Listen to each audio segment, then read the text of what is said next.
বাজপেয়ী ভৱনত ইতিমধ্যে আমি দেখিবলৈ পাইছিলোঁ যে এটা উৎসৱমুখৰ পৰিৱেশ আৰু আজি পুৱাৰ ভাগত বাজপেয়ী ভৱনত এটা কাৰ্যসূচী আছে। ৰাজু, আপোনাৰ পৰা জানিম সুপ্ৰভাত আজিৰ দিনটোৰ বাবে, কাৰণ আজি দীঘলীয়া কাৰ্যসূচী ইতিমধ্যে ND24-এ সাজু কৰিছে সমগ্ৰ ৰাজ্যবাসীক ইলেকশ্যনৰ প্ৰত্যেকটো খবৰ দিবলৈ। বাজপেয়ী ভৱনৰ পৰিৱেশটো কি?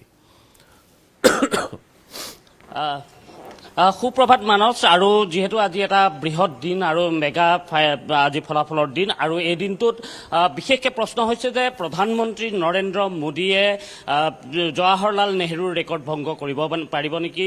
তাৰ লগতে এইটো প্ৰশ্ন হৈছে যে যি 1984 চনত ৰাজীৱ গান্ধীৰ যিটো ৰেকৰ্ড আছিলে সেই ৰেকৰ্ডো এইবাৰ ভংগ হ'ব নেকি। যদি এক্সিট পল সঁচা হয়, যিখিনি আমি দেখিছোঁ যে এক্সিট পল যদি সঁচা হয়, তেনেহ'লে এক্সিট পল সঁচা হ'লে হয়তো জৱাহৰলাল নেহৰু তৃতীয়বাৰৰ কাৰণে তেওঁ যিহেতু প্ৰধানমন্ত্ৰী হৈছিল 1952, 1957 আৰু 1962, এই তিনিটা টাৰ্মৰ বাবে তেওঁ প্ৰধানমন্ত্ৰী হৈছিল।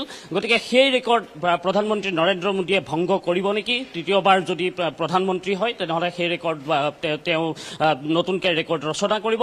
আৰু ঠিক একেদৰে 1984 চনত 414খন আসন লাভ কৰিছিল সেই সময়ত কংগ্ৰেছে ৰাজীৱ গান্ধীৰ নেতৃত্বত। গতিকে সেই ৰাজীৱ গান্ধীৰ ৰেকৰ্ড ভংগ কৰিব বা চুব পাৰিব নেকি প্ৰধানমন্ত্ৰী নৰেন্দ্ৰ মোদীয়ে। আৰু এই মুহূৰ্তত বাজপেয়ী ভৱনৰ পৰিৱেশ আমি দেখুৱাব বিচাৰিম যে বাজপেয়ী ভৱনত জেলেপি ভজা আৰম্ভ হৈছে। আমি দেখুৱাব বিচাৰিছোঁ এয়া গৰম তেলত এনেধৰণে গৰম ঘিউত বৰ্তমান এয়া জেলেপি ভাজি থকা হৈছে, আৰম্ভ হৈছে। কাৰণ কালিৰ দিনটোত আমি সেই বাতৰি সম্প্ৰচাৰ কৰিছিলোঁ যে বাজপেয়ী ভৱন সম্পূৰ্ণৰূপে সাজু হৈ আছে। এক্সিট পল তেওঁলোকে দেখিছে আৰু এক্সিট পল দেখাৰ পিছত তেওঁলোক উৎসাহিত, আৰু তেওঁলোকৰ কথা হ'ল যে তেওঁলোকৰ যি সংগঠন, সেই সংগঠনৰ ওপৰত তেওঁলোকৰ বিশ্বাস আছে আৰু সেই বিশ্বাসেৰে তেওঁলোক আগবাঢ়িছে। এই মুহূৰ্তত আমি বাজপেয়ী ভৱনৰ এতিয়া পৰিৱেশ দেখুৱাব বিচাৰিছোঁ যে বাজপেয়ী ভৱনত ইতিমধ্যেই তেওঁলোকৰ বিভিন্ন প্ৰকাৰৰ ব্যঞ্জন আৰম্ভ হৈছে, কচৰি বনাই থকা হৈছে। আমি এই মুহূৰ্তত দেখিছোঁ যে কচৰি প্ৰস্তুত কৰি আছে।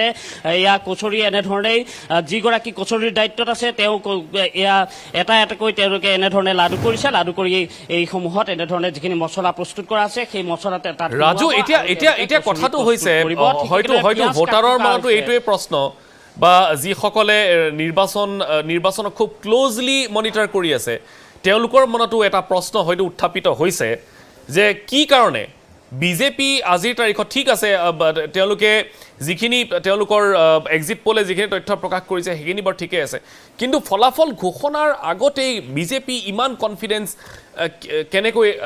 কেনেকৈ আছে, বা তেওঁলোকৰ কনফিডেন্সৰ আঁৰৰ কাহিনীটো কি ৰাজু আচলতে? চাওক, মই ইতিমধ্যে উল্লেখো কৰিছোঁ যে আৰু বিজেপিয়ে বাৰম্বাৰ সেই কথাটোকে দাবী কৰে যে বিজেপিৰ সাংগঠনিক শক্তি, আৰু সেই সাংগঠনিক শক্তিৰ ওপৰত তেওঁলোকে ভৰসা কৰিয়ে নিৰ্বাচন, যিহেতু তেওঁলোকে এইবাৰ নিৰ্বাচনত অৱতীৰ্ণ হৈছিল, আৰু সেই সংগঠনৰ ওপৰতে ভিত্তি কৰি তেওঁলোকে কিমান আসন তেওঁলোকে পাব পাৰে, তেওঁলোকৰ পৃষ্ঠা প্ৰমুখ, তেওঁলোকৰ বুথৰ যি শক্তি, তেওঁলোকৰ মণ্ডলৰ যি শক্তি, এই শক্তিখিনিৰ আধাৰত তেওঁলোকে গোটেই নিৰ্বাচনটোত তেওঁলোক যিহেতু নামিছিল। আৰু এই নিৰ্বাচনটোত নমাৰ পিছত এক্সিট পলত যিহেতু তেওঁলোকক উৎসাহিত কৰিব পৰাকৈ খবৰ আছিলে এক্সিট পলৰ, আৰু সেই এক্সিট পলৰ খবৰক লৈ উৎসাহিত বিজেপিয়ে এনেধৰণে তেওঁলোকৰ যি ফলাফল হ'ব পাৰে অসমৰ ক্ষেত্ৰত, যিহেতু বিজেপিয়ে পূৰ্বৰ পৰাই যে 12তকৈ অধিক আসন তেওঁলোকে লাভ কৰিব বুলি কৈ আছিল। আৰু এক্সিট পলতো যদি আমি চাওঁ তেনেহ'লে অধিকাংশ এক্সিট পলতে দেখুৱাইছিল যে 10তকৈ অধিক লাভ কৰিব, অৰ্থাৎ কোনোবাই কৈছে 13খনলৈকে লাভ কৰিব পাৰে বিজেপি মিত্ৰজোঁটে আসন, আৰু বহুতেই কৈছে যে 12খন পৰ্যন্ত তেওঁলোকে আসন লাভ কৰিব পাৰে। গতিকে বিজেপি সম্পূৰ্ণৰূপে সাজু হৈ আছে। বিজেপিয়ে এই নিৰ্বাচনটোৰ আজি যিহেতু ফলাফল, আৰু ফলাফলৰ দিনটোত আমি কালি সেই বাতৰি সম্প্ৰচাৰ কৰিছিলোঁ যে বিজেপিৰ প্ৰস্তুতি কেনেকুৱা। বিজেপিয়ে কালিৰ দিনটোতে তেওঁলোকে কৈছিল যে তেওঁলোকৰ জেলেপি তেওঁলোকে প্ৰস্তুত কৰিব, জিলেপি তেওঁলোকৰ থাকিব, আৰু এয়া আমি দেখুৱাইছোঁ যে ঘিউত এনেধৰণেই সৰু সৰু যিটো জেলেপি, সেই জেলেপি তেওঁলোকে প্ৰস্তুত এই মুহূৰ্তত কৰি আছে। ইয়াত জেলেপিৰ ব্যৱস্থা হ'ব, ইয়াত পুৰি চব্জিৰ ব্যৱস্থা থাকিব।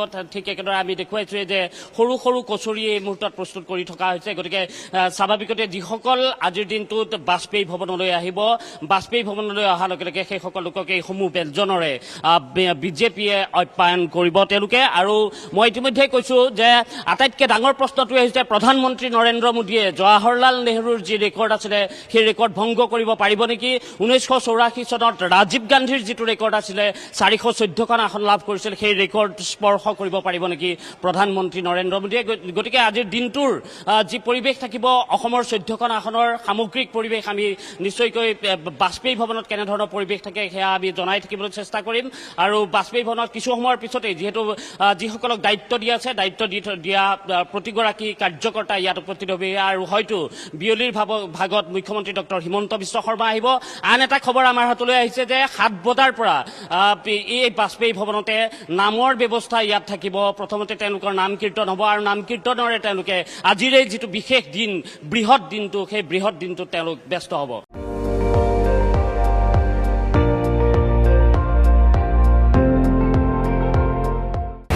আপুনি চাই আছে ND24 সৰ্বশ্ৰেষ্ঠ নহয় সৰ্বোত্তমৰ দৌৰ।